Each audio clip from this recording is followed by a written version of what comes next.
Hi all, in this video let's learn about how to detect caps lock key is on, turned on or not in the keyboard. So what is a use case to know whether the caps lock key is turned on or not is whenever the users are entering the password. So we need to make sure we need to give an alert to the users whether the caps lock is on or not.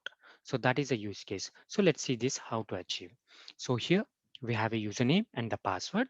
So this is the input field username and we are using a span element to show the message whether the caps lock is on or not.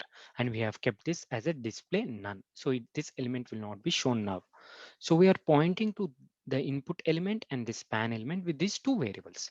Now let's write an add event listener to the password. So password dot add event listener. So now we have the events called key up.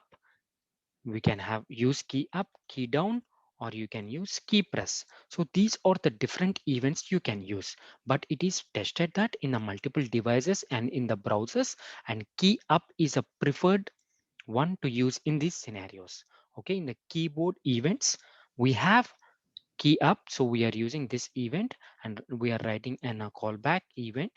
And let's write this arrow function. So inside this, okay, message dot, so what we are doing is we are trying to enable this element, okay, based upon one condition. So message dot style dot display, and in the keyboard events we have a method called, we are writing this event dot, we have a method called get modifier state. So this is a method. So this method is available in the keyboard events. Okay, now we are picking that event. In that event we have this get modifier state. To this, you need to pass caps lock, which key you want to check. Okay, not just caps lock. If you want to check this with the number lock, you can keep something like num lock. If you want to check the key of scroll lock, you can check with the scroll lock. Like this, you can do. In our case, we are going to check the caps lock. Okay, event dot get modifier state, and you need to pass a caps lock. If it is true, it means the caps lock key is on. If it is true, what we are going to do? So we are writing a conditional statement, and we are making this as a block. So it means we are making this element to be visible.